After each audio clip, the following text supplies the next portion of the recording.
Caleb's Cookies and Kittens.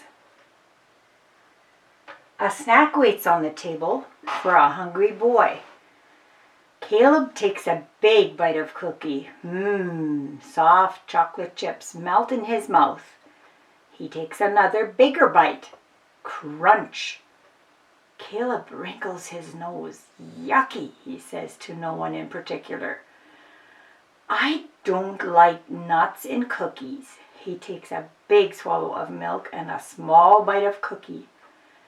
Mama comes into the kitchen. She sees Caleb picking out the nutty bumps in his cookie.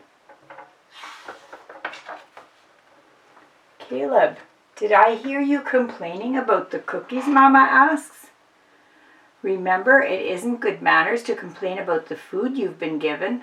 You may someday learn to like nuts.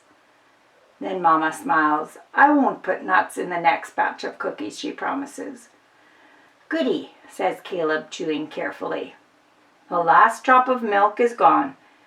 Caleb looks through the bottom of his glass. Things look funny through the thick glass.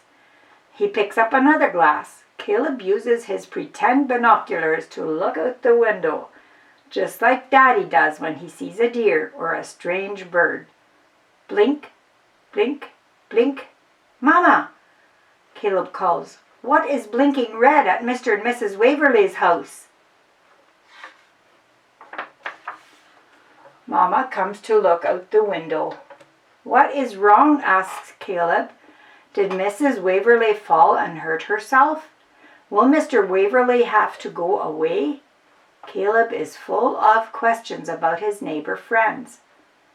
I don't know, Mama answers, but we can pray for them now. The ambulance drives away, lights flashing. The siren shrieks. Mama and Caleb pray for Mr. and Mrs. Waverley. The next day, Mama drives Mrs. Waverley to the hospital to see Mr. Waverley. Caleb tries to keep his little sister Danita quiet in her car seat. He wants to hear Mrs. Waverley telling Mama what happened. He fell near the top and tumbled all the way down the stairs, explained Mrs. Waverley sadly. Oh, I do hope he hasn't broken too many bones. Mr. Waverley stays in the hospital for many days. Caleb misses his neighbor friends. He misses his family's visit to the little house with yellow shutters at the end of the lane. At home there are 4 new kittens to visit. Caleb pulls a piece of string across the barn floor. The kittens pounce and try to catch the string. He dangles the string in the air. The kittens pat it with their paws. It makes Caleb giggle. Caleb thinks and thinks about names for the kittens. He holds his favorite kitten close and whispers, "What shall I call you, kitty with a black eye and tail?"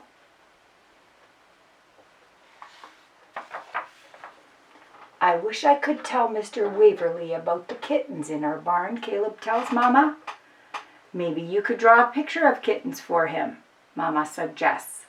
I can take it along when Dad and I go visit him at the hospital. I will. Caleb skips to the desk for a piece of paper and his crayons.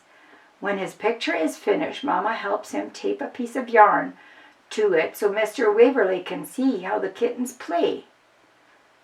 4 kittens asleep in a heap in the sunshine.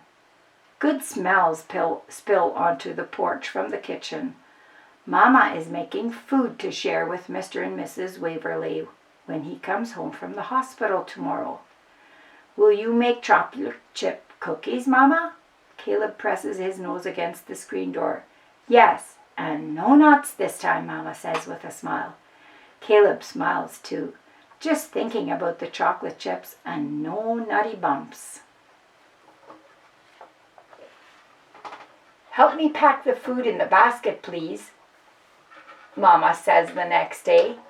Remember, Caleb, manners are homemade and we want to use good ones at the Waverley's house today. Mama reminds him. Mr. Waverley still isn't feeling well. He is tired and weak. His broken ribs still hurt from his fall. He won't like lots of noise or bumping and jumping. Can you please remember to use your quiet voice or soft steps? Mama says Caleb can carry the cookies in his backpack.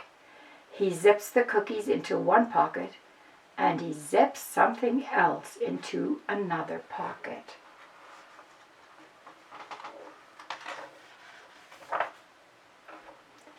Caleb pedals all the way out the lane to the little house with yellow shutters. He sits on the steps to wait for Mama and Danita. Knock, knock. Who's there? Mrs. Waverly calls. She opens the door a crack and smiles at Caleb. Caleb! Caleb who? asks Mrs. Waverly. Caleb with cookies, he giggles. It is fun to surprise Mrs. Waverly.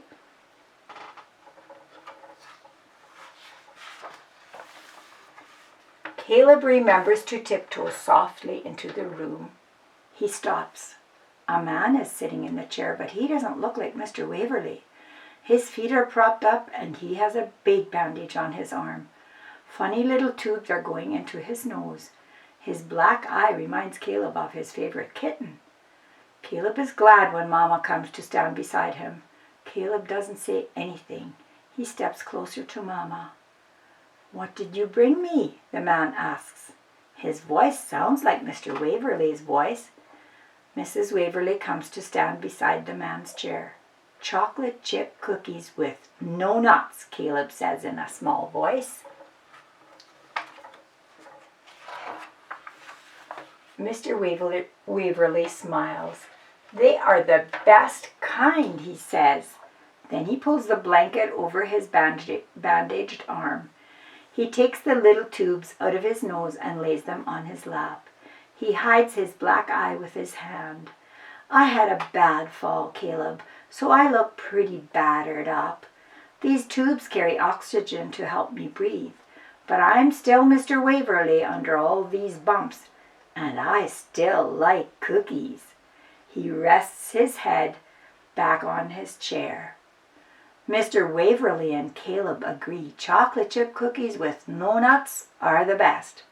Mr. Waverly says, I'm glad I can still be your old friend, even with all my bandages, black eye, and bumps. Mr. Waverly puts the tubes back in his nose and takes a bite of cookie.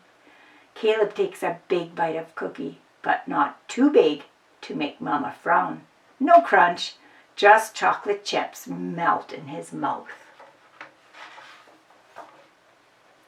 Caleb, will you please carry the rest of the cookies to the kitchen for me? asks Mr. Waverly. Caleb wants to be a helper, but oops, he jumps up so quickly that he bumps into Mr. Waverly's chair. Mr. Waverly groans and his eyes pinch shut. Caleb feels sad. Mama looks at him like she does when he has an important job to do. I'm sorry, Mr. Waverly, Caleb says. He takes quiet, soft steps toward the kitchen. When the cookies are in the kitchen and Mr. Waverly feels comfortable again, he asks Caleb to tell him what happened on the farm while he was in the hospital. While Mama talks to Mrs. Waverly, Caleb sits on the chair near Mr. Waverly. His legs start to swing when he tells Mr. Waverly about the 4 new kittens, but then he remembers his best homemade manners and makes his legs be quiet and still. I thought of names for all of the kittens but one, Caleb tells Mr. Waverly. I named the white one Cookie and the black one Chocolate. The gray one I called Chips, but I don't know what to call the one with a black eye and a black tail. Mr. Waverly chuckles just a little, so his broken ribs don't hurt too badly. He touches his black eye. I like the names you choose, he says to Caleb, but I have so many bumps and this black eye. I guess I hurt too much to think of good names for your last kitty. Caleb tiptoes around Mr. Waverly's chair. He finds his backpack leaning against the wall. I know, he says, unzipping the front pocket. We can call him Bumps.